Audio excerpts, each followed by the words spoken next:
নমস্কার শ্রোতা বন্ধুরা, হরে কৃষ্ণ, রাধে রাধে। কামিকা একাদশীর অর্থ। হিন্দুরা বিশ্বাস করে যে কামিকা একাদশীতে ব্রত করলে ভারতের যে কোনো পবিত্র নদীতে শুভ দিনে আনুষ্ঠানিকভাবে স্নান করার চেয়েও বেশি আশীর্বাদ পাওয়া যায়। অধিকন্তু বলা হয় যে যে ভক্ত কামিকা একাদশী ব্রত নিষ্ঠার সাথে পালন করেন তিনি হরিদ্বার, কেদারনাথ এবং কাশী সহ প্রতিটি প্রধান হিন্দু পবিত্র স্থান পরিদর্শনকারী ব্যক্তির চেয়েও বেশি আশীর্বাদ লাভ করেন। কথিত আছে যে কামিকা একাদশীতে উপবাস করলে শ্রী বিষ্ণুর উদ্দেশ্যে উৎসর্গীকৃত সমগ্র ধর্মগ্রন্থ পাঠ করার সমান আধ্যাত্মিক শক্তি পাওয়া যায়। এই ব্রত পালনের প্রধান সুবিধা হলো বৈকুণ্ঠ প্রাপ্তি, অর্থাৎ বিষ্ণুলোকে মোক্ষ লাভ। এর অর্থ হলো মৃত্যুর দেবতা যম ধর্মরাজ ভক্তের ভক্তিতে কোনো বাধা দেবেন না। কামিকা একাদশী ব্রত বিধান। কামিকা একাদশীতে উপবাসের জন্য ব্রত সফলভাবে সম্পন্ন করার জন্য ভক্তদের ব্রত বিধি অনুসরণ করা উচিত। কামিকা একাদশীতে ব্রত একাদশীর সকালে শুরু হয় এবং ব্রত পালনের সংকল্প নিবিড়তা খুব ভোরে স্নান করার পরে নেওয়া উচিত। ভগবান শ্রীধর বিষ্ণুকে আমন্ত্রণ ও পূজা করুন। সর্বোত্তম উপবাস হলো শুষ্ক উপবাস, নির্জলা ব্রত, যার অর্থ জল এবং খাবার ছাড়াই উপবাস করা। তবে ভক্তদের তাদের শরীর এবং স্বাস্থ্য সম্পর্কে সচেতন থাকা উচিত এবং সেই অনুযায়ী উপবাস করা উচিত। সাধারণত ভক্তরা যে কোনো খাবার খাওয়া থেকে বিরত থাকেন কিন্তু জলপান করেন। একাদশীতে একবেলা খাবার খেয়ে উপবাসকারী ভক্তদের জন্য একাদশীতে শিম এবং শস্য খাওয়া নিষেধ। একাদশী এবং দ্বাদশীতে আমিষ খাওয়ার, পেঁয়াজ রসুন সম্পূর্ণরূপে নিষিদ্ধ। একাদশী ব্রতের সময় দিনে বা রাতে ঘুমানো নিষিদ্ধ। ভক্তদের দিনে রাত ভগবান বিষ্ণু কৃষ্ণের স্তুতি কীর্তন গান করা উচিত। ভাগবত গীতা এবং অন্যান্য পবিত্র গ্রন্থ পাঠ করা উচিত। পরচর্চা, অন্যদের বা নিজের সম্পর্কে খারাপ কথা বলা, চিন্তা করা একাদশী ব্রতের আকাঙ্ক্ষিত ফল দেয় না। একাদশী ও দ্বাদশীতে মদ্যপান, মাদক, তামাক, অন্যান্য আসক্তি থেকে বিরতি থাকতে হবে।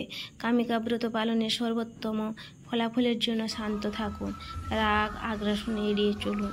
দ্বাদশীতে পরিবারের সদস্যদের এবং যতটা সম্ভব বেশি লোকের মধ্যে প্রসাদ বিতরণ করুন।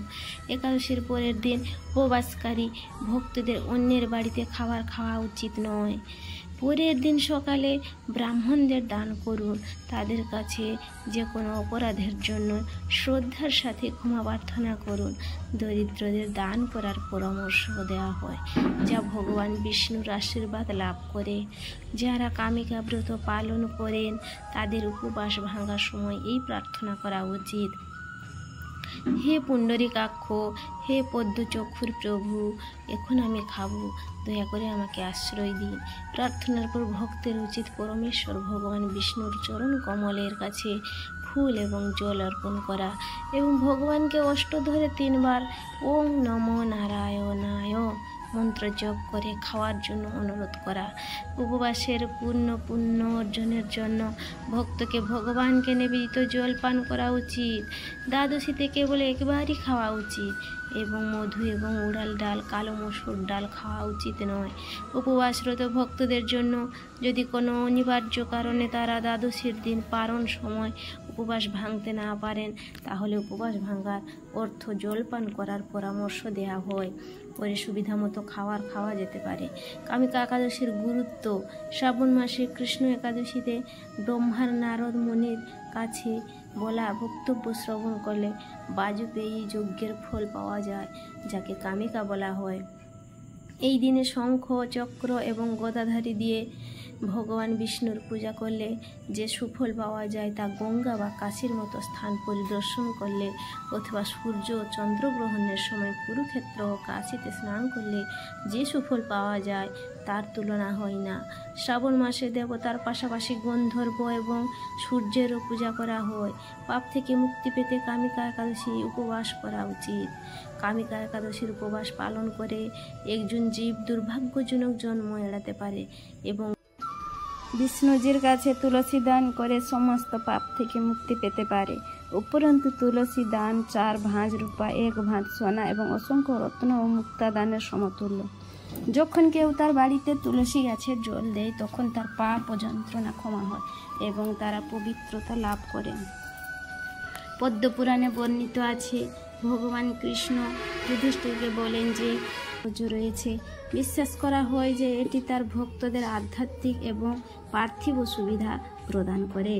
আধ্যাত্মিক শুদ্ধিকরণ, এটি অতীতের পাপ থেকে আত্মাকে পরিষ্কার করে আধ্যাত্মিক বিকাশকে উৎসাহিত করে বলে মনে করা হয়। মোক্ষ লাভ, অন্যান্য একাদশীর মতো এটি জন্ম ও মৃত্যুর চক্র থেকে মুক্তির দিকে পরিচালিত করে বলে বিশ্বাস করা হয়।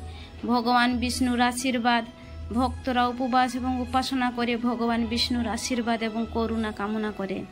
বাধা অপসারণ, পালন বাধা দূর করতে পারে, সম্প্রীতি ও সমৃদ্ধি বৃদ্ধি করতে পারে। প্রায়শ্চিত্ত, পর্যবেক্ষকরা অতীতের অপকর্মের জন্য ক্ষমা প্রার্থনা করে অভ্যন্তরীণ শান্তি খুঁজে পায়। ইচ্ছা পূরণ, ঐশ্বরিক শক্তির উপর আস্থা রেখে ইচ্ছা পূরণের জন্য প্রার্থনা করা হয়। সামগ্রিকভাবে কামিকা একাদশী ভক্তদের প্রতিফলন, নবায়ন এবং ঐশ্বরিক অনুগ্রহের সুযোগ প্রদান করে। বিষ্ণুর মন্ত্র, বিষ্ণুর পঞ্চরূপ মন্ত্র সমস্ত পাপ থেকে মুক্তির জন্য।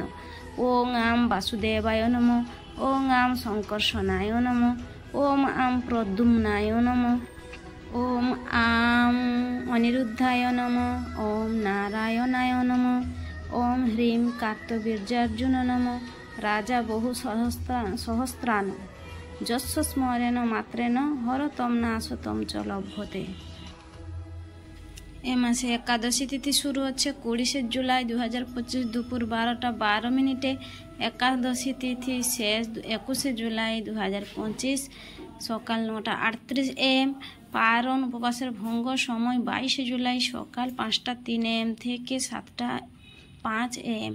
কামিকা একাদশী ২০২৫ কি করবেন আর কি করবেন না। কি করবেন? ফল ও জল খাওয়া যেতে পারে। কামিকা একাদশীর উপবাসে শান্ত থাকুন, আধ্যাত্মিকভাবে সক্রিয় থাকুন এবং ধ্যান করুন। পরিষ্কার এবং আরামদায়ক পোশাক পরুন। দানশীলতা এবং ধর্মীয় কর্মকাণ্ডে অংশগ্রহণ করুন। কি করবেন না? কামিকা একাদশী উপবাসের সময় ঘুমানো সম্পূর্ণ নিষিদ্ধ। মাছ, মাংস, ডিম, পেঁয়াজ, রসুন বর্জনীয়। সকল প্রকার দানাশস্য বর্জনীয়। অন্য কারো বাড়িতে খাবার খাবেন না।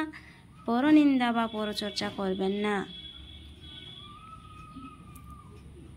হরে কৃষ্ণ, রাধে রাধে।